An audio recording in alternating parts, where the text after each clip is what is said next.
నమస్తే welcome to AP scope news ముందుగా headlines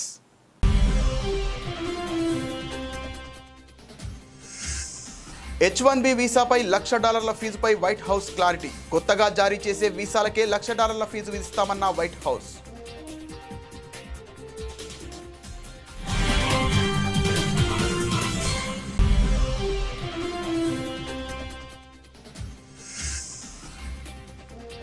H1B visa fee పెంపు ప్రధానమంత్రి నరేంద్ర మోదీ కీలక వ్యాఖ్యలు పరాధీనతే మన నిజమైన శత్రువు అన్న ప్రధాని మోదీ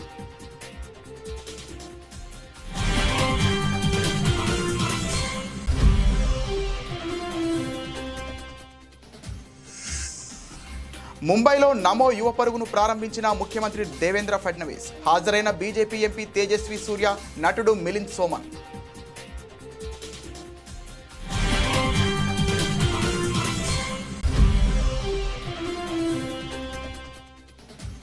H1B వీసాలపై ట్రంప్ సంచలన నిర్ణయంతో అమెరికా ఆవిష్కరణలకు గండి అన్న నీతి ఆయోగ్ మాజీ సీఈఓ అమెరికా నష్టమే మనకు లాభంగా మారుతుందని స్పష్టం చేసిన అమితాబ్ కాంత్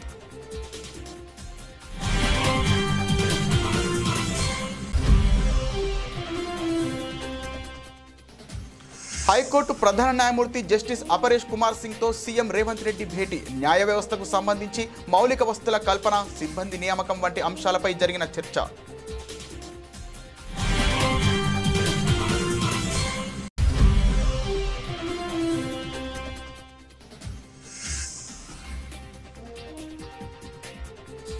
జల్ జీవన్ మిషన్ ద్వారా 3 ఏళ్లలో ఇంటింటికి కుళాయిల ద్వారా తాగునీరు అందిస్తాం స్పష్టం చేసిన ముఖ్యమంత్రి చంద్రబాబు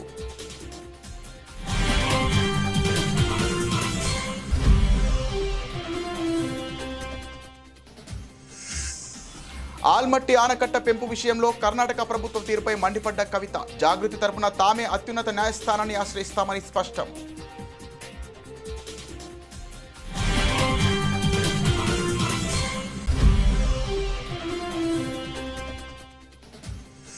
రాజకీయ ప్రయోజనాలకు తిరుమల క్షేత్రాన్ని వాడుకోవడం చంద్రబాబుకు లోకేష్కు అలవాటుగా మారింది టీటీడీ బోర్డు మాజీ చైర్మన్ భూమన కరుణాకర్ రెడ్డి ఫైర్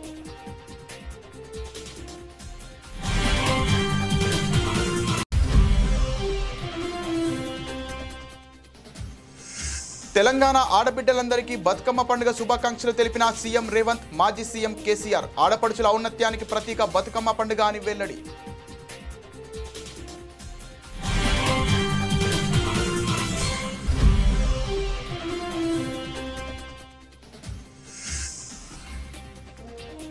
వైఎస్ఆర్సీపీ నేత మాజీ మంత్రి అంబటి రాంబాబు సంచలన వ్యాఖ్యలు పోలవరాన్ని సర్వనాశనం చేసింది చంద్రబాబే అంటూ విమర్శలు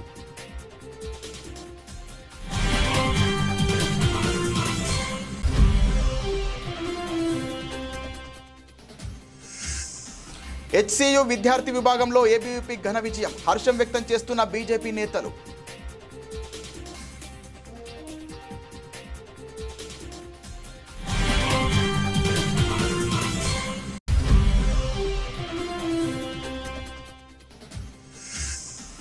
మలయాళ super star Mohan లాల్కు Dada Saheb Phalke award 2023 సంవత్సరానికి గాను మోహన్ లాల్కు విశిష్ట పురస్కారం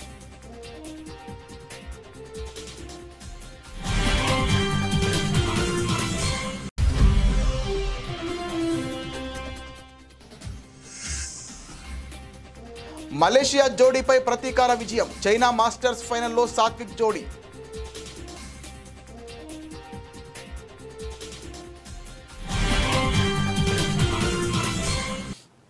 అమెరికా అధ్యక్షుడు డొనాల్డ్ ట్రంప్ H1B వీసా విధానంలో సంచలన మార్పులకు శ్రీకారం చుట్టారు అమెరికన్లకే ఉద్యోగాలు దక్కాలనే లక్ష్యంతో కొత్తగా జారీ చేసే H1B వీసాలపై భారీగా ఫీజు విధించే కీలక ప్రకటనపై ఆయన సంతకం చేశారు దీని ప్రకారం కంపెనీలు కొత్తగా విదేశీ ఉద్యోగి కోసం H1B వీసాకు దరఖాస్తు చేస్తే $1,00,000 సుమారు 83 లక్షల ఫీజు చెల్లించాల్సి ఉంటుంది అయితే ఈ నిర్ణయంపై ఆందోళన వ్యక్తమైన నేపథ్యంలో శనివారం వైట్ హౌస్ ఒక స్పష్టత ఇచ్చింది ఈ ఫీజు కేవలం కొత్తగా H1B వీసా కోసం దరఖాస్తు చేసుకునే వారికి మాత్రమే వర్తిస్తోందని ఇప్పటికే వీసా కలిగి ఉన్న వారికి లేదా రెన్యువల్ చేసుకునే వారికి ఇది వర్తించదని ఓ వైట్ హౌస్ అధికారి మీడియాకు తెలిపారు ఇది ఒక్కసారి మాత్రమే చెల్లించాల్సిన ఫీజని రాబోయే లాటరీ సైకిల్ నుంచి అమల్లోకి వస్తోందని ఆయన వివరించారు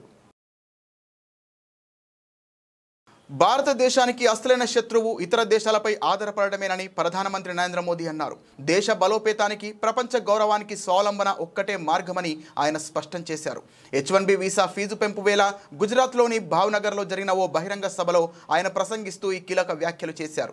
ప్రపంచంలో మనకు పెద్ద శత్రువులు ఎవరూ లేరు. ఇతర దేశాలపై ఆధారపడమే మన ఏకైక నిజమైన శత్రువు. ఈ పరాధీనత అనే శత్రువును మనమందరం కలిసి ఓడించాలని మోదీ పిలుపునిచ్చారు. ఇతరులపై ఆధారపడితే మన ఆత్మగౌరవం దెబ్బతింటోందని, 140 కోట్ల మంది ప్రజల భవిష్యత్తును ఇతరుల చేతుల్లో పెట్టలేమని ఆయన అన్నారు.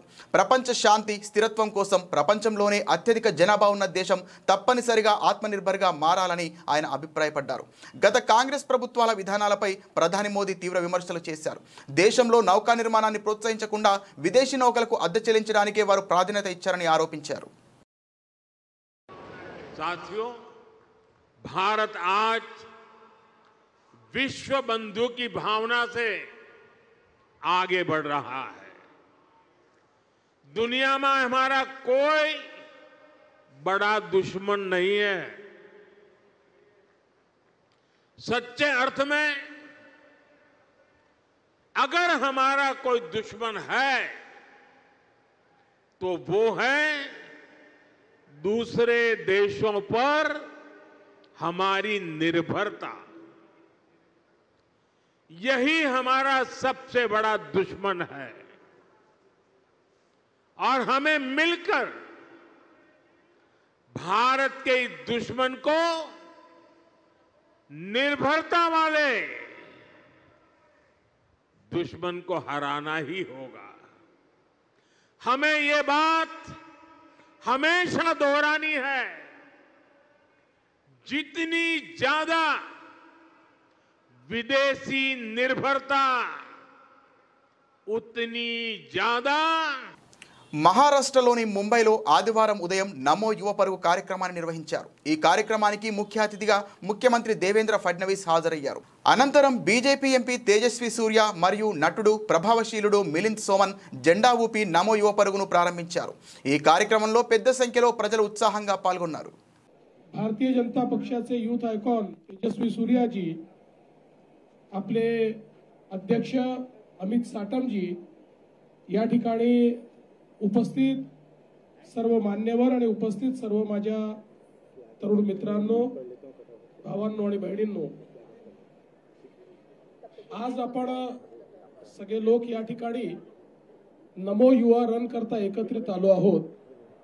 देशाचे प्रधानमंत्री माननीय नरेंद्र मोदीजी यांच्या अमृत महोत्सवी जन्मदिनाच्या निमित्ताने संपूर्ण भारत कृतसंकल्पित झाला आहे आत्मनिर्भरतेकरता. आणि आत्मनिर्भर भारतामध्ये आत्मनिर्भर युवा ही आपली संकल्पना आहे. आपण सगळ्यांनी भारताची ताकद ऑपरेशन सिंदूर मध्ये बघितलेली आहे. भारताची ताकद आणि भारताची एअर डिफेन्स सिस्टीम अशी आहे की भारताला कोणी पराजित करू शकत नाही. पण एकच गोष्ट भारताला पराजित करू शकते, ती म्हणजे ड्रग्स. जर आमचा युवा हा नशामुक्त असला, ड्रगमुक्त असला, तर भारतावर कुठलंही आक्रमण या ठिकाणी चालू शकणार नाही. भारताला कोणी पराजित करू शकणार नाही. पण आमच्या युवाला या ठिकाणी जर आतून అమెరికా అధ్యక్షుడు డొనాల్డ్ ట్రంప్ H1B వీసాలపై తీసుకున్న నిర్ణయం ప్రపంచవ్యాప్తంగా చర్చనీయాంశమైంది. ఈ విధానం అమెరికాకు నష్టం కలిగించి పరోక్షంగా భారత ప్రగతికి ఊతమిస్తోందని నీతి ఆయోగ్ మాజీ సీఈఓ G20 షేర్పా అమితాబ్ కాంత్ అభిప్రాయపడ్డారు. అమెరికా తన తలుపులు తానే మూసుకోవడం ద్వారా భారత ఐటీ నగరాలకు కొత్త అవకాశాలు సృష్టిస్తోందని ఆయన అన్నారు. ఈ నిర్ణయంపై అమితాబ్ కాంత్ స్పందిస్తూ డొనాల్డ్ ట్రంప్ విధించిన $1,00,000 H1B ఫీజు అమెరికాలోని ఆవిష్కరణలను దెబ్బతీసి భారత వృద్ధిని వేగవంతం చేస్తోంది. ప్రపంచ స్థాయి ప్రతిభావంతులకు ద్వారాలు మూయడం ద్వారా అమెరికా తర్వాతి తరం ల్యాబ్లు, పేటెంట్లు, ఆవిష్కరణలు, స్టార్టప్లు బెంగళూరు, హైదరాబాద్, పూణే, గుర్గావ్లకు తరలివచ్చే అవకాశం ఉందని పేర్కొన్నారు. ఈ పరిణామం వల్ల భారతదేశంలోని అత్యుత్తమ వైద్యులు, ఇంజనీర్లు, శాస్త్రవేత్తలు వికసిత భారత్ కలను సాకారం చేసేందుకు దేశ ప్రగతికి దోహదపడే గొప్ప అవకాశం లభించిందని ఆయన తెలిపారు. అమెరికా నష్టమే మనకు లాభమని అమితాబ్ కాంత్ స్పష్టం చేశారు. కాగా బెంగళూరు, హైదరాబాద్, పూణే, గుర్గావ్ దేశంలోని కీలక ఐటీ కేంద్రాలుగా ఉన్నాయి. గూగుల్, మైక్రోసాఫ్ట్, ఇన్ఫోసిస్ వంటి ప్రపంచ ప్రఖ్యాత సంస్థల కార్యాలయాలు ఇక్కడ ఉన్నాయి.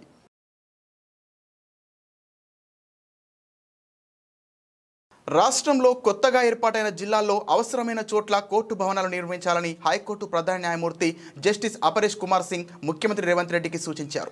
మర్రి చెన్నారెడ్డి మానవ వనరుల అభివృద్ధి కేంద్రంలో సీజేతో సీఎం రేవంత్ రెడ్డి భేటీ అయ్యారు.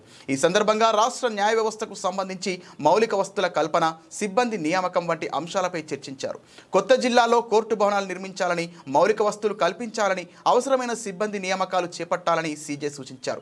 వీటికి సంబంధించిన ప్రతిపాదనలను సీఎం దృష్టికి తెచ్చారు. దీంతో ఈ ప్రతిపాదనల్ని ఆచరణలోకి తెచ్చేందుకు ప్రభుత్వం సిద్ధంగా ఉందని సీఎం రేవంత్ వివరించారు. ఈ భేటీలో ప్రభుత్వ ప్రధాన కార్యదర్శి కె రామకృష్ణారావు, సీఎంఓ ముఖ్య కార్యదర్శి శేషాద్రి, న్యాయశాఖ కార్యదర్శి Papireddy, justice P Sankoshi, justice Abhinand Kumar Shavili పాల్గొన్నారు. పల్నాడు జీవనాడి వరికెల పుడిశెల ప్రాజెక్టును పూర్తి చేసే బాధ్యతను తీసుకుంటామని సీఎం చంద్రబాబు తెలిపారు. పల్నాడు జిల్లా మాచర్లలో స్వర్ణాంధ్ర స్వచ్ఛాంధ్ర కార్యక్రమంలో పాల్గొన్న సీఎం ప్రజలను ఉద్దేశించి ప్రసంగించారు. జల్ జీవన్ మిషన్ ద్వారా 3 ఏళ్లలో ఇంటింటికి కుళాయిల ద్వారా తాగునీరు అందిస్తామని స్పష్టం చేశారు.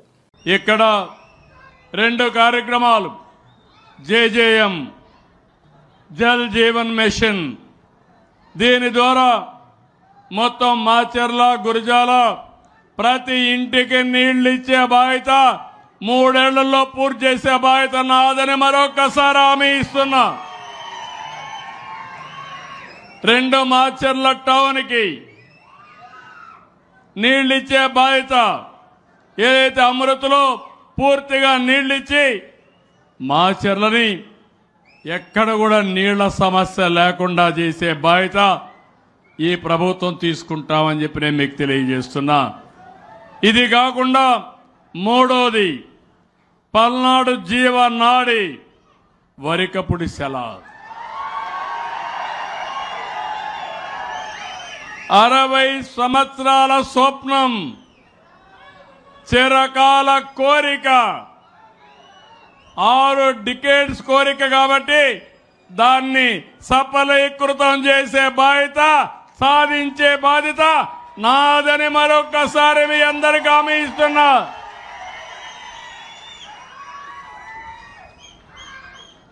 దీంట్లో కూడా మీరు చూస్తే 1,25,000 ఎకరాలకు నీరు అందుతుంది. 1,00,000 మందికి త్రాగునీరిచ్చే అవకాశం ఉంటుంది. మొదటి దశ 1.54 టీఎంసీలు, రెండవ దశ 6.32 టీఎంసీలు నీళ్లు కావాలి. ఈ 2 కూడా చేసే బాధ్యత ఈ ప్రభుత్వం తీసుకుంటాం. ఆల్మట్టి ఆనకట్ట పెంపు విషయంలో కర్ణాటక ప్రభుత్వ తీరుపై కవిత మండిపడ్డారు. సుప్రీంకోర్టు స్టే విధించినా అక్కడి సర్కారు లెక్క చేయడం లేదని విమర్శించారు. కర్ణాటకను అడ్డుకోకుంటే కృష్ణానదిలో నీటి చుక్క కూడా మిగలదని ఆమె ఆందోళన వ్యక్తం చేశారు. ఆల్మట్టిపై వెంటనే సుప్రీంకోర్టుకు వెళ్లాలని రాష్ట్ర ప్రభుత్వానికి సూచించారు. లేదంటే జాగృతి తరపున తామే అత్యున్నత న్యాయస్థానాన్ని ఆశ్రయిస్తామని స్పష్టం చేశారు. బీసీ రిజర్వేషన్లపై నిర్ణయం తీసుకోకపోతే నిరసనలు తెలుపుతామని ప్రభుత్వాన్ని కవిత హెచ్చరించారు. ఈ రాష్ట్రానికి సంబంధించినటువంటి అత్యంత కీలకమైనటువంటి జలవనరు మనకు కృష్ణానది. దక్షిణ తెలంగాణలో ఉండేటటువంటి 5 జిల్లాలకు, మహబూబ్ నగర్, రంగారెడ్డి, నల్గొండ, సగం ఖమ్మం, హైదరాబాదు, వీటన్నిటికీ కూడా ప్రాణదాయినిగా మనకు కృష్ణానది జలాలు ఉంటాయి. మరి వాటి కోసం మనము నిరంతరం పోరాటం చేస్తూ వచ్చినాం. తెలంగాణ ఉద్యమ సందర్భంలో కూడా ప్రధానంగా జల సాధన విషయంలోనే మనము ఉద్యమాన్ని నిర్మించుకోవడం జరిగింది. అది ప్రజలందరికీ తెలిసిన విషయమే. అదేవిధంగా ఉమ్మడి ఆంధ్రప్రదేశ్ ఉన్నటువంటి సందర్భంలో కూడా నదీ జలాల పంపిణీ విషయంలో, ప్రత్యేకించి కృష్ణానది విషయంలో కూడా మరి అనేక సందర్భాల్లో చర్చించి ఫైట్ చేసినటువంటి విషయాన్ని కూడా ప్రజలందరూ గమనించుకోవాలి.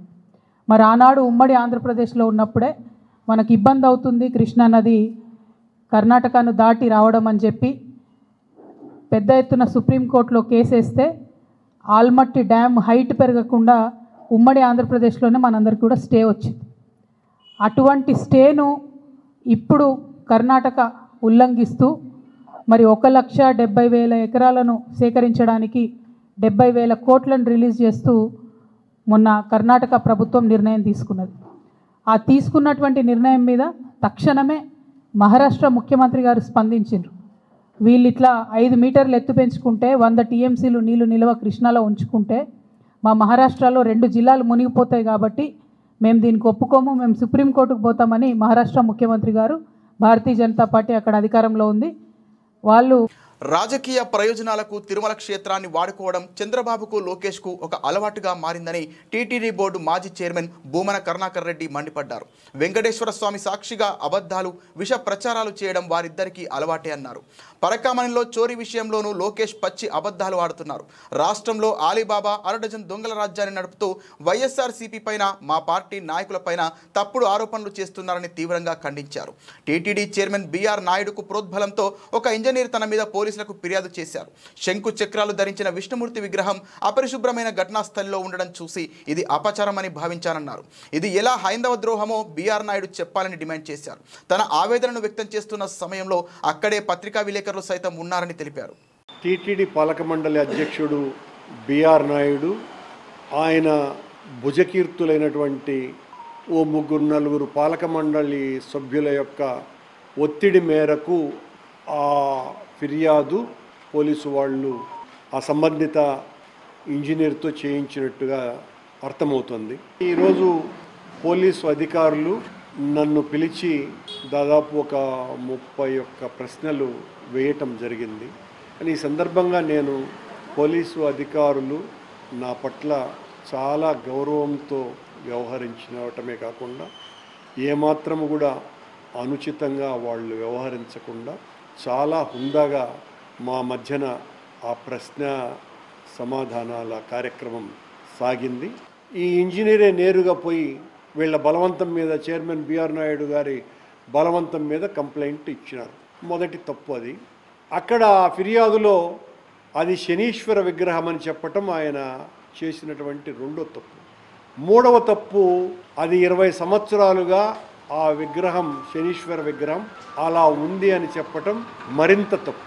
ధార్మిక సంస్థ అయినటువంటి టీటీడీలో టీటీడీ ఆస్తిగా ఉన్నటువంటి స్థలంలో దాదాపు 9 అడుగుల మేర ఉన్నటువంటి శంకు చక్రాలు ధరించిన విష్ణుమూర్తి విగ్రహము మలమూత్రాల మధ్యన పడి ఉంటే కొద్దిమంది యాత్రికులు ఎవరో నా దగ్గరికి వచ్చి ఆ రోజు ఉదయం ఇలా ఇంత తెలంగాణ ఆడబిడ్డలందరికీ ముఖ్యమంత్రి రేవంత్ రెడ్డి బతుకమ్మ పండుగ శుభాకాంక్షలు తెలిపారు. పూలను పూజిస్తూ, ప్రకృతిని ఆరాధిస్తూ మహిళలు అత్యంత వైభవంగా నిర్వహించుకునే గొప్ప పండుగ బతుకమ్మ అని ఉద్ఘాటించారు. తెలంగాణ సంస్కృతి సాంప్రదాయాలకు, ఆడపడుచుల ఔన్నత్యానికి ప్రతీక అయిన బతుకమ్మ పండుగను ఆడపడుచులందరూ కలిసి సంతోషంగా చేసుకోవాలని ఆకాంక్షించారు.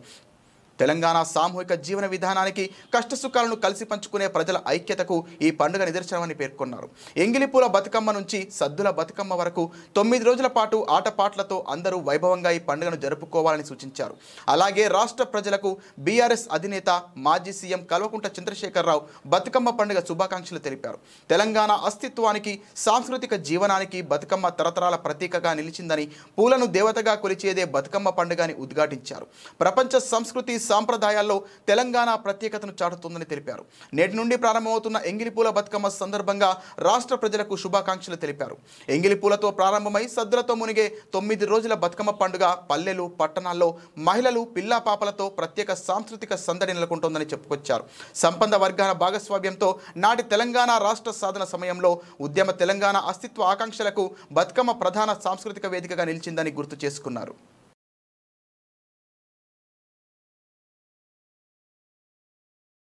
సాగునీటి ప్రాజెక్టులపై చంద్రబాబు పచ్చి అబద్ధాలు చెప్పారంటూ వైఎస్ఆర్సీపీ నేత మాజీ మంత్రి అంబటి రాంబాబు మండిపడ్డారు. నదుల అనుసంధానంపై కూడా అసత్యాలే మాట్లాడారంటూ దుయ్యబట్టారు.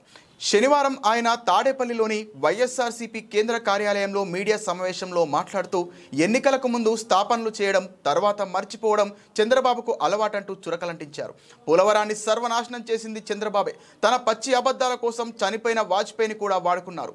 చంద్రబాబు శిలాఫలకాలు వేసిన చోట దివంగత మహానేత వైఎస్ఆర్ మొక్కలు కూడా నాటారు. చంద్రబాబు జీవితంలో శంకుస్థాపన చేసి పూర్తి చేసింది కేవలం పట్టిసీమ మాత్రమే. పోలవరానికి శంకుస్థాపన చేసింది వైఎస్ఆర్, కానీ తానే చేసినట్లు నిస్సిగ్గుగా చంద్రబాబు అబద్ధాలు చెప్తున్నారు. నిజంగా పోలవరం మీద ప్రేమ ఉంటే ప్రాజెక్టు సందర్శనకు ఎందుకు వెళ్లడం లేదంటూ అంబటి రాంబాబు ప్రశ్నించారు. చంద్రబాబు నాయుడు గారి టైంలో దురదృష్టం ఏంటంటే ఆయన అన్ని తప్పిదాలకు పాల్పడ్డారు. 2013-14 రేట్లతోనే పోలవరం ప్రాజెక్టు నిర్మాణాన్ని పూర్తి చేస్తామని కేంద్రానికి చెప్పి ఇప్పుడు ఇది 2017లో తీసుకున్నాడు. ఎవరు చేయాలి ఈ ప్రాజెక్టుని? విభజన చట్టం ప్రకారం ఈ ప్రాజెక్టు నిర్మాణాన్ని పూర్తి చేయవలసినటువంటి బాధ్యత కేంద్ర ప్రభుత్వానిది.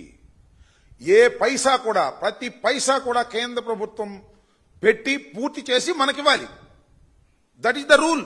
విభజన చట్టంలో ఇచ్చినటువంటి ఒక వెసులుబాటు. రాష్ట్రాన్ని విభజించినప్పుడు పోలవరం ప్రాజెక్టు నిర్మాణాన్ని కేంద్ర ప్రభుత్వమే చేపడుతుందని చెప్పి మనకు ఆర్డర్లు ఇస్తే చట్టంలో ఎందుకే చంద్రబాబు నాయుడు గారు నువ్వు కేంద్ర ప్రభుత్వం కట్టకుండా మేమే కడతామని తీసుకున్నావు.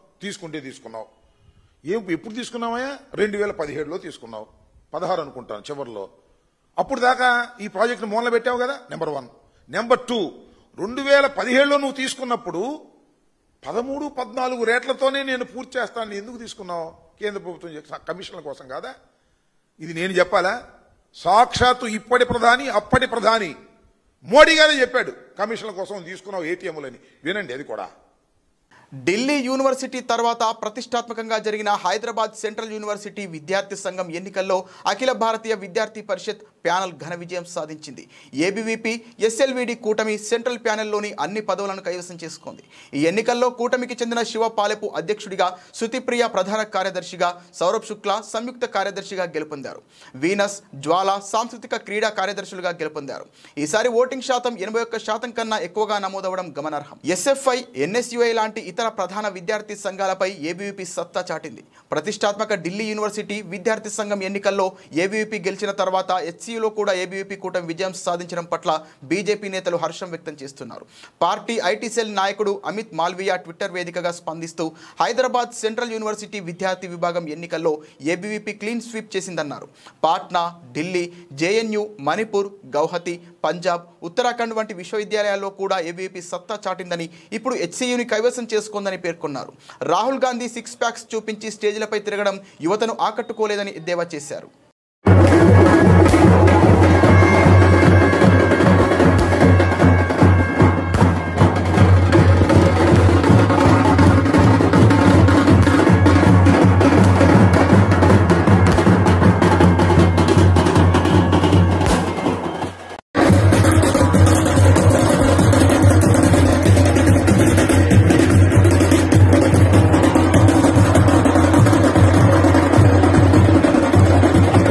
మలయాళ చిత్ర పరిశ్రమకు చెందిన దిగ్గజ నటుడు సూపర్ స్టార్ మోహన్ లాల్ను భారత సినీ రంగంలో అత్యంత విశిష్ట దాదాసాహెబ్ ఫాల్కే పురస్కారం వరించింది. భారతీయ సినిమాకు ఆయన అందించిన విశేష సేవలకు గుర్తింపుగా 2023 సంవత్సరానికి గాను ఈ అవార్డుకు ఎంపిక చేసినట్లు కేంద్ర ప్రభుత్వం అధికారికంగా ప్రకటించింది. ఈ విషయాన్ని కేంద్ర సమాచార ప్రసార మంత్రిత్వ శాఖ తన ఎక్స్ ఖాతా ద్వారా వెల్లడించింది. మోహన్ లాల్ అత్యద్భుతమైన సినీ ప్రయాణం ఎన్నో తరాలకు స్ఫూర్తిదాయకం. నటుడిగా, దర్శకుడిగా, నిర్మాతగా భారతీయ సినిమాకు ఆయన చేసిన సేవలు అజరామరం. తన అసమాన ప్రతిభ, వైవిధ్యంతో భారత సినీ చరిత్రలో ఒక సువర్ణాధ్యాయాన్ని నెలకొల్పారు. ఈ సందర్భంగా ప్రధానమంత్రి నరేంద్ర మోదీ మోహన్ లాల్కు ప్రత్యేకంగా అభినందనలు తెలియజేశారు. మోహన్ లాల్ ప్రతిభకు, వైవిధ్యానికి నిలువటద్దాం. దశాబ్దాలుగా మలయాళ సినిమాకు ఆయన వెలుగు దివిటిలా నిలిచారు. కేవలం మలయాళంలోనే కాకుండా తెలుగు, తమిళ, కన్నడ, హిందీ భాషల్లో కూడా ఆయన ప్రదర్శించిన నటన అద్భుతమని ప్రధాని కొనియాడారు. ఆయన విజయాలు భవిష్యత్ తరాలకు స్ఫూర్తినిస్తూనే ఉంటాయని ఆకాంక్షించారు. 4 దశాబ్దాలకు పైగా సాగిన తన సినీ ప్రస్థానంలో మోహన్ లాల్ 400కు పైగా చిత్రాల్లో నటించి ప్రేక్షకులను మెప్పించారు. గతంలో ఆయనను భారత ప్రభుత్వం 2001లో పద్మశ్రీ, 2019లో పద్మభూషణ్ పురస్కారాలతో సత్కరించింది. సెప్టెంబర్ 23న జరగనున్న 71వ జాతీయ చలనచిత్ర అవార్డుల ప్రధానోత్సవంలో మోహన్ లాల్ ఈ పురస్కారాన్ని అందుకోనున్నారు.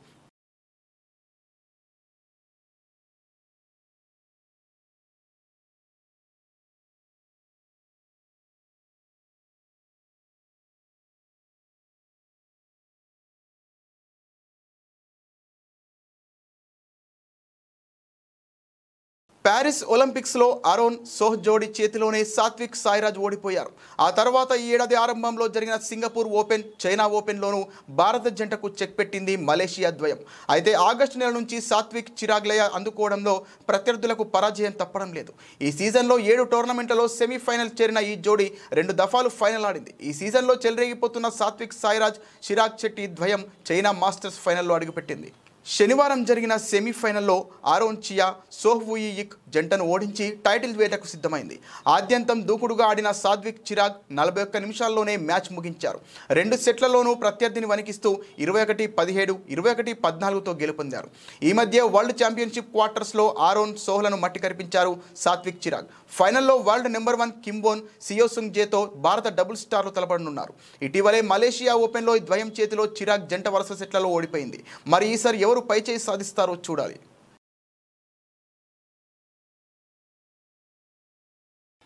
బులెటిన్ ముగించే ముందు హెడ్లైన్స్ మరోసారి.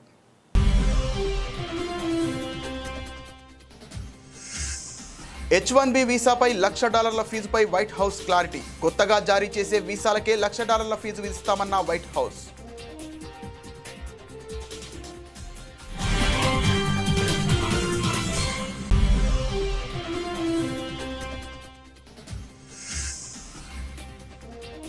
H1B వీసా ఫీజు పెంపు. ప్రధానమంత్రి నరేంద్ర మోదీ కీలక వ్యాఖ్యలు. పరాధీనతే మన నిజమైన శత్రువు అన్న ప్రధాని మోదీ.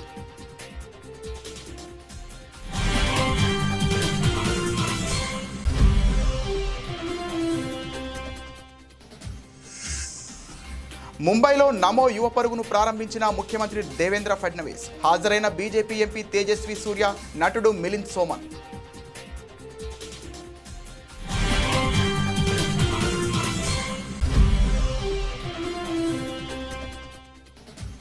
H1B వీసాలపై ట్రంప్ సంచలన నిర్ణయంతో అమెరికా ఆవిష్కరణలకు గండి అన్న నీతి ఆయోగ్ మాజీ సీఈఓ. అమెరికా నష్టమే మనకు లాభంగా మారుతుందని స్పష్టం చేసిన అమితాబ్ కాంత్.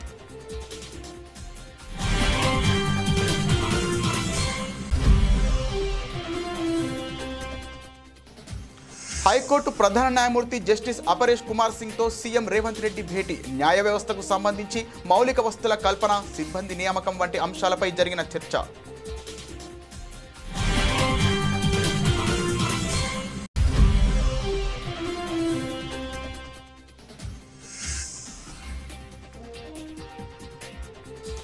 జల్ జీవన్ మిషన్ ద్వారా 3 ఏళ్లలో ఇంటింటికి కుళాయిల ద్వారా తాగునీరు అందిస్తాం. స్పష్టం చేసిన ముఖ్యమంత్రి చంద్రబాబు.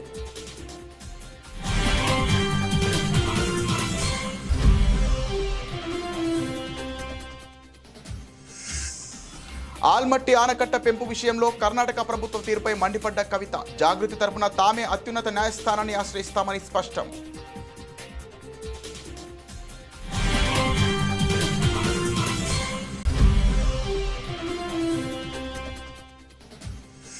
రాజకీయ ప్రయోజనాలకు తిరుమల క్షేత్రాన్ని వాడుకోవడం చంద్రబాబుకు, లోకేష్కు అలవాటుగా మారింది. టీటీడీ బోర్డు మాజీ చైర్మన్ భూమన కరుణాకర్ రెడ్డి ఫైర్.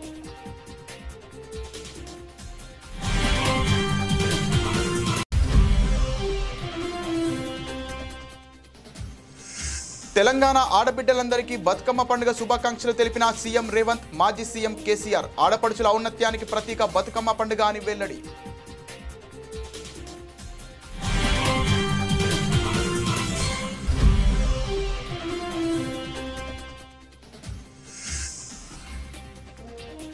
వైఎస్ఆర్సీపీ నేత మాజీ మంత్రి అంబటి రాంబాబు సంచలన వ్యాఖ్యలు. పోలవరాన్ని సర్వనాశనం చేసింది చంద్రబాబే అంటూ విమర్శలు.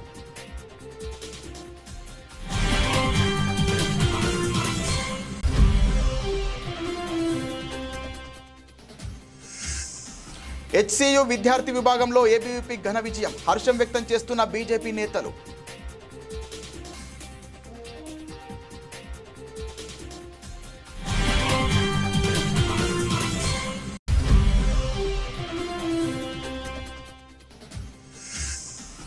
మలయాళ super star Mohan లాల్కు Dada Saheb Phalke award. 2023 సంవత్సరానికి గాను మోహన్ లాల్కు విశిష్ట పురస్కారం.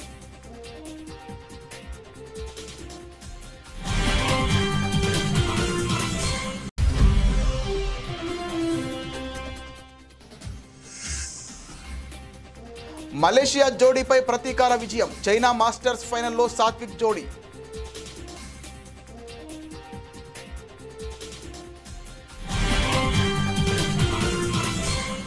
ఇది ఇవాల్టి బులెటిన్. మరిన్ని వార్తల సమాహారంతో మళ్ళీ కలుద్దాం. నమస్తే.